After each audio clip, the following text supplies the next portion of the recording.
Don't just watch this halfway and leave as a believer or non-believer. You have to watch this to the end to be able to make a solid conclusion.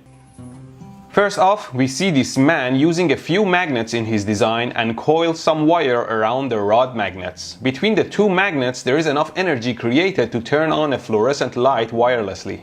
Of course, this is a simple concept. We all know that magnets hold potential magnetic energy that we just need to convert into electric energy.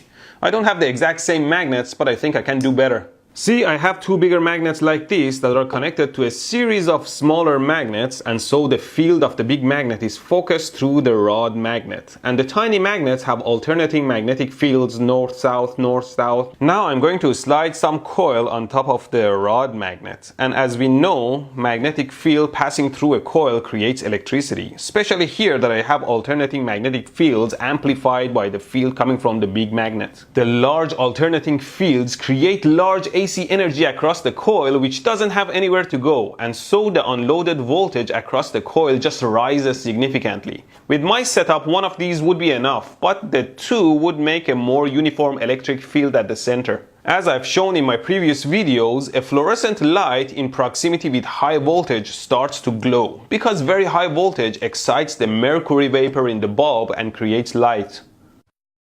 In the next video, we have a few wires wound and coiled in a specific way to help capture the available electricity in the atmosphere. When magnets inserted into the coil, it focuses the captured energy enough to power a circuit. Of course, we know there is around 100 volts of potential voltage in the atmosphere per every meter of distance from Earth, as stated in the great Professor Feynman's lectures in Caltech University, with up to 400,000 volts from Earth to the top of the atmosphere.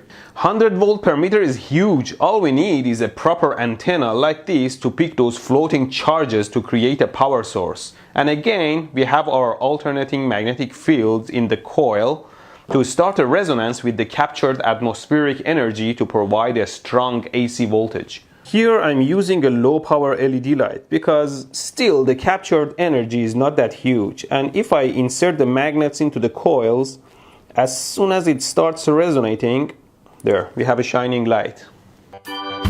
Now there are different ways to wind wires around magnets for the same result. Like in this video, we have a different combination of windings and magnet form factor. But as you see, in most cases we need a pair of magnets to maximize the resonance. Here I kind of did the same thing. Two big magnet piles on both sides of a bunch of tiny alternating magnets and a coil around them. And if I'm careful not to shock myself, I should be able to turn it on. There you go.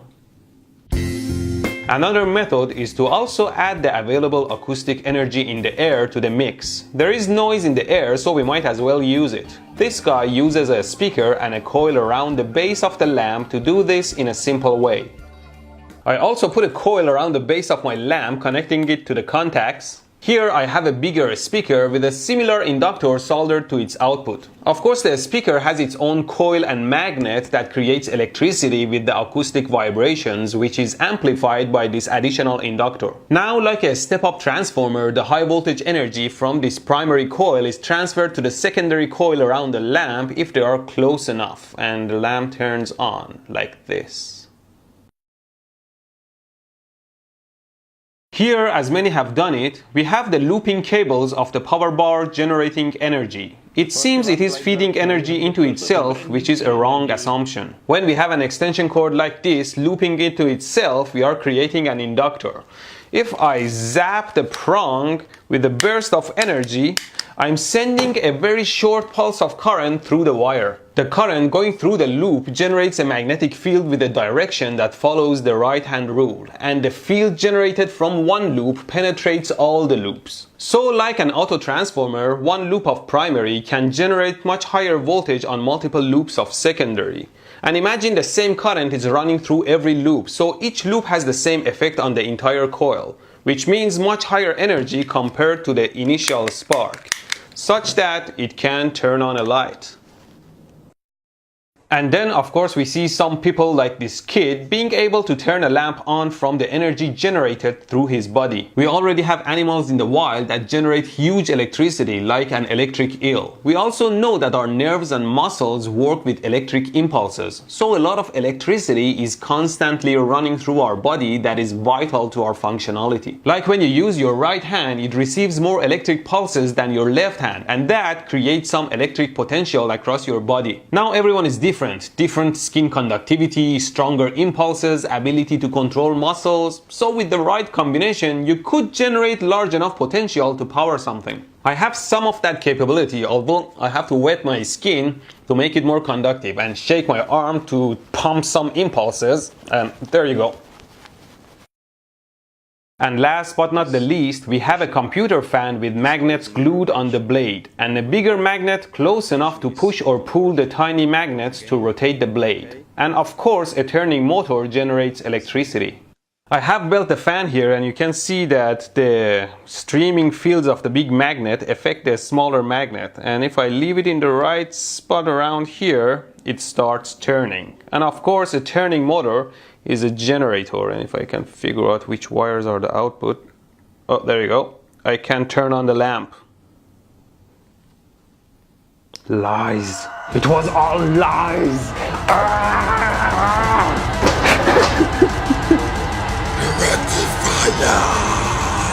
There is no free energy. They are all fake as It was all part of my scheme to lure the free energy believers here and show them the truth. There is no free energy, no crazy energy, and no over unity. Free energy is energy generated without consuming any other source. Crazy energy, which I just named it, is energy from fake sources or sources that don't really have much power to deliver.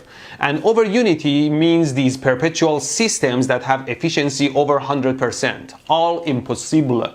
I was able to tell you convincing lies because I mixed them with truth and fact. So you would say, oh, I know that part is true, so this guy must know what he's talking about, and the rest could make sense too. Now, I'm not trying to teach you how to lie, I just want to show you how you can be lied to. Just trust me on this one. There is no free energy, no crazy energy, and no over unity in our entire universe. Otherwise, our universe would fall apart. Although I don't deny that in the future we might find a new source of energy. Let me show you how I did the tricks. Of course, this magnet contraption doesn't work at all. The reason my light is turning on is because I'm hiding my Tesla coil under the table. Ow! This is the source of the high voltage that's turning the lamp on, not the magnets. Electric, magnetic, or gravity fields in a stationary object are stationary. They don't move or stream out. Only when a magnet moves, it sends waves of magnetic field through the universe that can create electricity through a coil. So a stationary magnet with respect to coil doesn't create any electricity.